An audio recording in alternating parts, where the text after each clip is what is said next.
Hello, welcome to Adams. My name is Stuart Cole. I am the specialist in charge of Irish historical documents.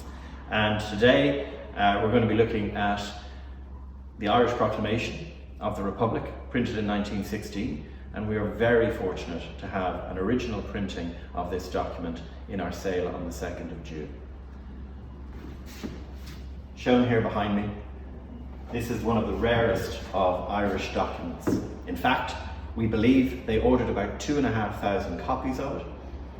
The general thinking is they printed about 1,000 of them, and the accepted wisdom is there are about 50 to 60 of these original printings still in existence. Now, just to put that in context, there are about 50 copies of the Gutenberg Bible. So this is a particularly rare document in world historical terms, not just Irish historical terms. Of that 50, probably about 30 are in public collections. This particular copy is signed by Christopher Brady. Brady was the actual printer who printed it, and he was joined by Michael Malloy and Liam O'Brien, who were the compositors. Now, it was obviously printed in very, very difficult circumstances. And those difficult circumstances gave rise to the actual format and how the proclamation looks. There are a lot of different type fonts used.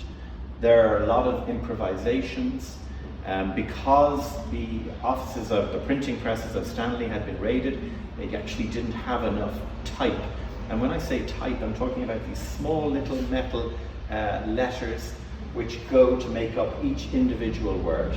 So the compositors, Malloy and O'Brien, would have sat down with a board and would have set in each individual letter.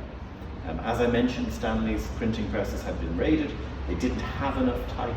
So on Friday, Connolly had contacted Brady and told him that they were going to be printing a proclamation, they were going to be printing this document, and to assemble as much type as possible.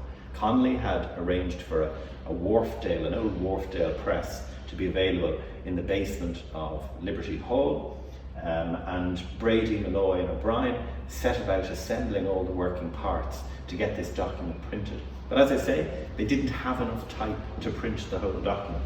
So what did they do? They improvised. For example, let's take the R in Irish, in the bold headline here. If you can note, the original metal R type was damaged, and there's a small but very significant gap in the bottom stroke of the R. Very particular. All original proclamations have this particular defect.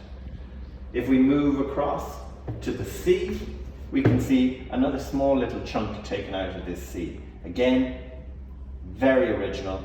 Every proclamation has this defect.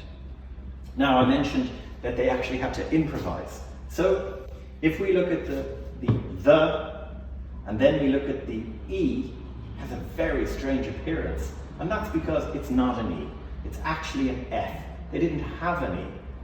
So what did they do? They used sealing wax to make the bottom serif of that E.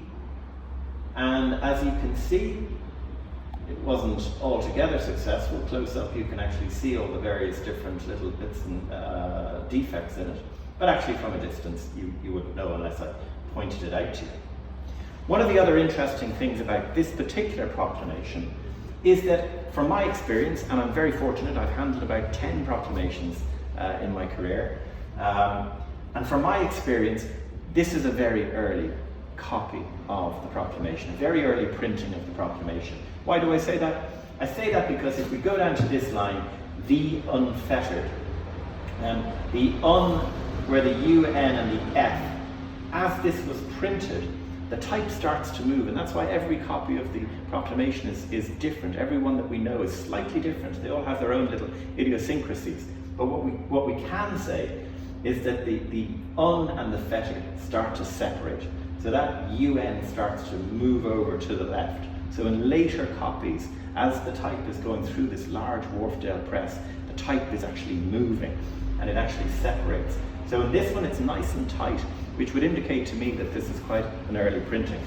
Of course, There are other small changes that a lot of people may know about. There's the very famous upside down E, just here in the bottom section. So if we go to under the protection of the Most High God, you'll see that E is actually upside down. There are other little marks on this, not least the folding, which is probably original. When this proclamation was picked up on O'Connell Street by somebody, and they obviously folded it, put it into a pocket.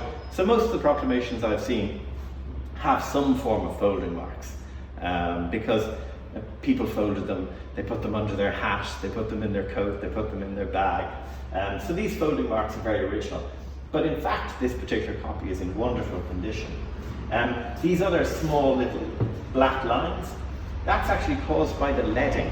So as type is set out, these little thin strips of lead are put between the type to separate them out. In fact, it's still a term that's used in typography today, leading, but it comes from this original, these lead lines which separate out the type. And because the plate is uneven, and because Christopher Brady mentions in his statement after the event that he had great difficulty in actually inking the plate, some of these lines become visible in various different sections. The other thing to consider is that, as I mentioned, they didn't have enough type. So what do? They actually set this half of the proclamation down to exalted among the nations, and then they disassembled the type and used that type to set the second half. So this proclamation is actually printed in two halves.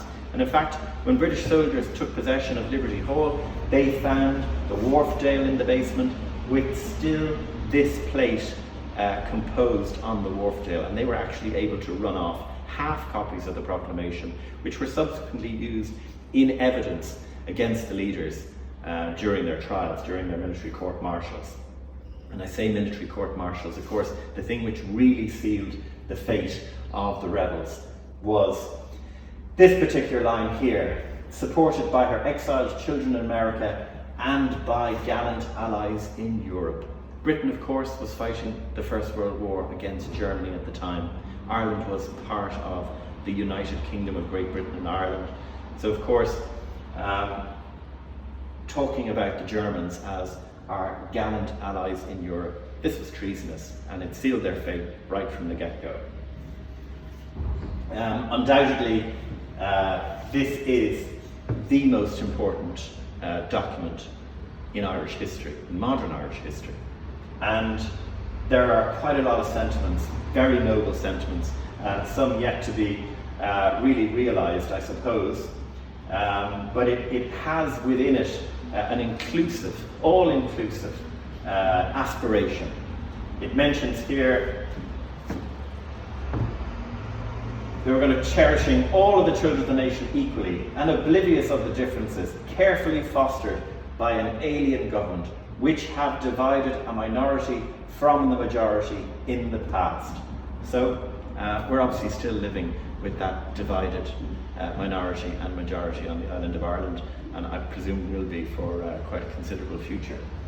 And lastly, here at the bottom, we have signed on behalf of the Provisional Government, Thomas Clarke, the great old Republican, the great old Fenian, did 15 years hard labour in a UK prison, went to America, came back to reform the Irish Republican Brotherhood. Sean McDermott, Thomas McDonough, Pearse, and of course this was probably written largely in fact by Pearse. We don't know that he wrote it, but a lot of the language is very, very similar to language that he would have used in earlier documents. And as to the original draft, that's never come to light. I do believe that there are various different, we do know that Connolly had a copy of this, so when he was checking the original proof of this document, Connolly had a handwritten copy, so we don't know where that's gone. I do believe, I think it was either Malloy or O'Brien mentioned that they ate the copy to destroy the evidence. We don't know whether that's true or not. But absolutely a privilege to have this document and to be able to get so close to it and examine it in such detail. I hope you've enjoyed that. Thank you.